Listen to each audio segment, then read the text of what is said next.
Hybrid Futures is a pilot project which is thinking about the climate crisis not just from the perspective of the subject matter of the artwork, but also in terms of everything that goes into making the exhibition, making the work, building the exhibition, transporting it, storing it. So it's a real opportunity for the partners to come together, and that includes Castlefield Gallery. And we're really excited to be working with University of Salford Art Collection, Touchstones in Rochdale, the Grundy in Blackpool, and Shezad Dawood studios. And we've all come together really to learn from each other and to just really think at every stage what small or big things we could be doing better. My name is Parham Ghalamdar. I'm specializing in oil painting, and my practice is mostly about exploring the blurry borders between painting, or specifically oil painting, and the world out there and other mediums. For instance, in the past few years I've been very much interested in the overlap between painting and the world of artificial intelligence. And I've recently also started to make ceramics, which very much relates to the paintings as well on an existentialist, humanist level. For the Poetics of Water duo show, I've been representing two different bodies of works, one the ceramics, sculptures, and oil paintings. And the ceramics, which are, most of them are vases, like these functional vases, they're very much inspired by this Persian classic poetry of Khayyam, where a vase is always a metaphor for the beauty yet fragility of human being. Kind of relating to the concept of climate crisis in terms that, despite all the technological advancement and all the achievements, how fragile we still are, and how things could go wrong very easily. And the ceramics look both like dry, thirsty dry, and wet at the same time with these like gloopy glazes. And the black glazes look so much like tar or like oil. And then the paintings were very much research-based, and it was started with reading about the semiotics of Persian mythology through lectures of Dr. Parham at Stanford, where Dr. Parham explains that at the bottom line, at the base of the foundation of the Persian mythology, there lies these two elements of water and soil, because when you add these two elements, you have life, out of life growth, and then wisdom. I was reading about the mythological roots of climate crisis, basically. And this idea that the climate crisis is not a new theme or not a new issue, really.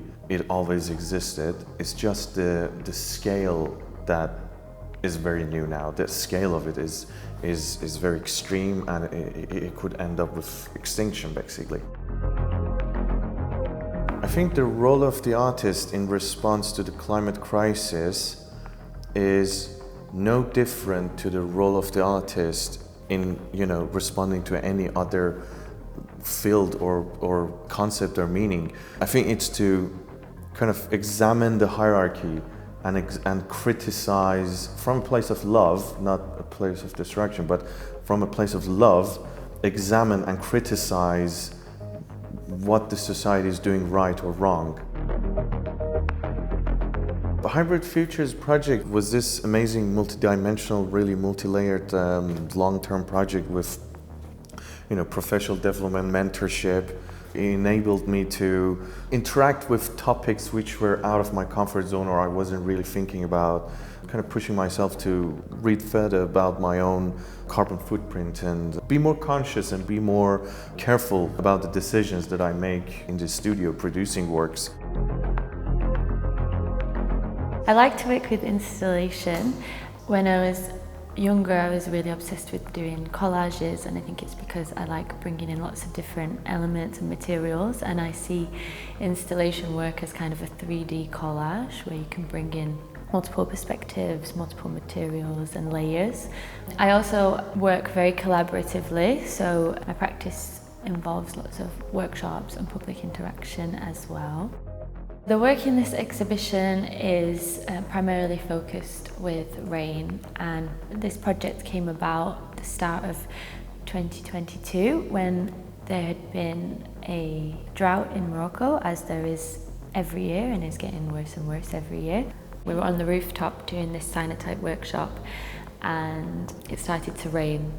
So without the sunlight, it would be very hard to do a cyanotype workshop, but obviously everyone was so happy and rejoicing at the fact that it was raining in terms of for the land, for agriculture. And so I thought to myself, this doesn't have to be a complete failure. Let's leave the cyanotype covered materials on the roof and let's see what happens. And what happened was very clear prints of the raindrops. So 2 of those prints are featured in this exhibition, and they were really the starting point for this project.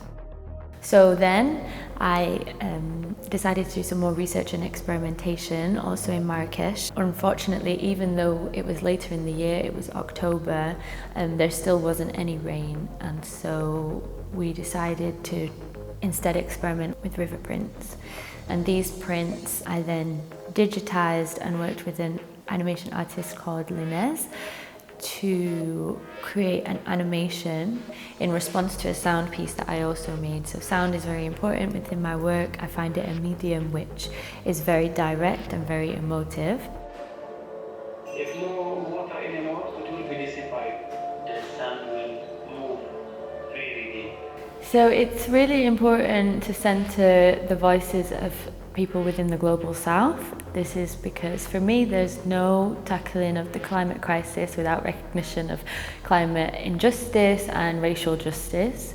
For me it's also very important to think about reparation within this work. So for me, like, decolonisation is not a metaphor, it's something physical and material. So this comes down to sharing of resources, money, etc. So for me, wherever possible, it's very important to redirect these resources, which, if we're honest, have come from legacies of colonialism and violence, and to redistribute those as best as I can as an artist to the communities which are most directly affected by the issues we're talking about today.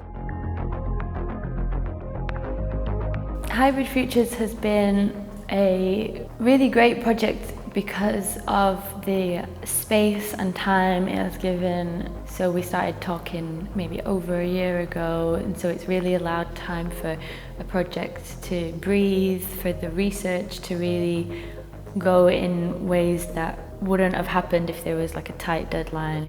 When working with screen printing, it's not, for example, the most sustainable of practices normally.